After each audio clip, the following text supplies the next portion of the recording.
গাছে গাছে দুলছে বাহারি আনার ফল। টসটসে রসে ভরা ফলের বাগান করে সফলতা পেয়েছেন তরুণ কৃষি উদ্যোক্তা আব্দুল্লাহ। 2 বছরের মাথায় মিলেছে আশানুরূপ ফলন। এ বাগানের আনারগুলো ভাগুয়া জাতের, স্বাদে মিষ্টি ও রসালোর পাশাপাশি এ জাতের আনারের ফল হয় বড় আকারের, খোসা মোটা ও শক্ত, ভেতরে লাল বা গোলাপি রঙের রসে ভরপুর বীজ। ঝিনাইদহের মহেশপুর উপজেলার ঝকিহুদা গ্রামের আব্দুল্লাহ শুরুতে পরীক্ষামূলকভাবে 1 বিঘা জমিতে 91টি চারা রোপণ করেন। ভালো ফলন পাওয়ায় নিজেই কলম করে বাড়াচ্ছেন বাগানের পরিধি। কাঠফাটা রোদে বাগানের পরিচর্যায় ব্যস্ত এ তরুণ কৃষক।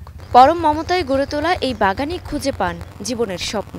টুকটুকে আনারগুলির পরিচর্যা করে যান ক্লান্তিহীন। যে আমি শুরু থেকেই চাচ্ছিলাম যে আনকমন কোনো কিছু করার জন্য, যে নতুনত্ব কোনো কিছু নিয়ে আসা যায় কিনা, সের আঙ্গিকায় আমি আনা চাষে আগ্রহ প্রকাশ করি। এবং আমি দেখি যে অন্যান্য ফল ততটা ইম্পোর্ট হয় না আমাদের দেশে, যতটা ইম্পোর্ট করতে হয় আনার ফলটা। তো এই ইম্পোর্টটা রোধ করার জন্যও আনা চাষে আসা। ইউটিউবের ভিডিও দেখে অনুপ্রাণিত হয়ে আনার চাষে ঝুঁকে পড়েন তিনি। প্রতিটি গাছেই ধরেছে আনার, নতুন কুড়িও এসেছে অনেক গাছে। পোকামাকড়ের আক্রমণ ঠেকাতে ব্যবহার করছেন আধুনিক ফাঁদ প্রযুক্তি। প্রথম 2 বছর পরিচর্যা করার পর আমি কিছু ফল পাই। ওখান থেকে আশা ভরসা নিয়ে এই 3য় বছর মাথায় আমি মাশাআল্লাহ অনেক ফল পেয়েছি। এতে আমি সন্তুষ্ট আলহামদুলিল্লাহ। আমার প্রতিটা গাছেই 70-80টা 50টা করে ফল আছে, এবং যে ফল আছে তাতে করে আমি আশাবাদী যে আমার 3 বছরে যে খরচ হয়েছে, খরচ পরিপূর্ণ হয়ে যাওয়ার পরেও কিছু লাভবান হবে ইনশাআল্লাহ। শুধু ফল উৎপাদনই নয়, এখন চারা উৎপাদনও শুরু করেছেন তিনি। বর্ষার পর সেপ্টেম্বর-অক্টোবর চারা লাগানোর উপযুক্ত সময়। বীজ কলম বা কাটিং পদ্ধতিতে চারা তৈরি করা যায়।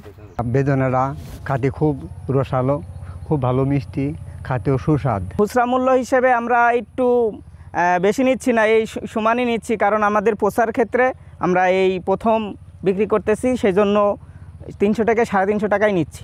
নানা পুষ্টি উপাদানে ভরপুর ফলটি বেদানা ও ডালিম নামেও পরিচিত। দেশে উৎপাদন বাড়ায় কমছে আমদানি। আনার চাষ সম্প্রসারণে মাঠ পর্যায়ে সব ধরনের সহায়তা করবে বলে আশ্বস্ত করেছে কৃষি বিভাগ। আমরা ইতোমধ্যে এর আগে সরেজমিন আমি নিজে গিয়ে বাগান পরিদর্শন করে আসছি, যে ওনার বাগানের ফলন খুবই ভালো। ফলের সাইজ, তারপরে ফলের গুণগত মানও যদি চিন্তা করি, সব দিক দিয়ে খুবই ভালো। কোথায় গেলে ভালো চারা পাবে সেটার ব্যাপারে আমি তাকে হেল্প করতে পারবো। প্লাস পাশাপাশি তার মাঠ পর্যায়ে যে কোনো গাছপালা লাগাইলে আপনার রোগবালাই বা পোকামাকড় হবেই, সেই ক্ষেত্রে সেগুলো থেকে সে কীভাবে রক্ষা পেতে পারে, আর্থিকভাবে লাভবান হতে পারে, সেই বিষয়ে আমরা দিক নির্দেশনামূলক পরামর্শ তাদেরকে দিই।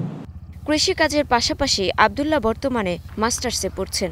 বাগানে উৎপাদিত আনার বিক্রির টাকাতেই পড়াশোনার পাশাপাশি সহযোগিতা করছে পরিবারকেও। প্রতি কেজি আনার বিক্রি হচ্ছে 300 থেকে 350 টাকায়। কৃষিকাজ আর পড়াশোনা দুটো একসাথে করে এগিয়ে চলেছেন উদ্যোক্তা আব্দুল্লাহ। তার এই পথ চলা অন্য তরুণদের জন্য হতে পারে অনুপ্রেরণা। Desk report, star news.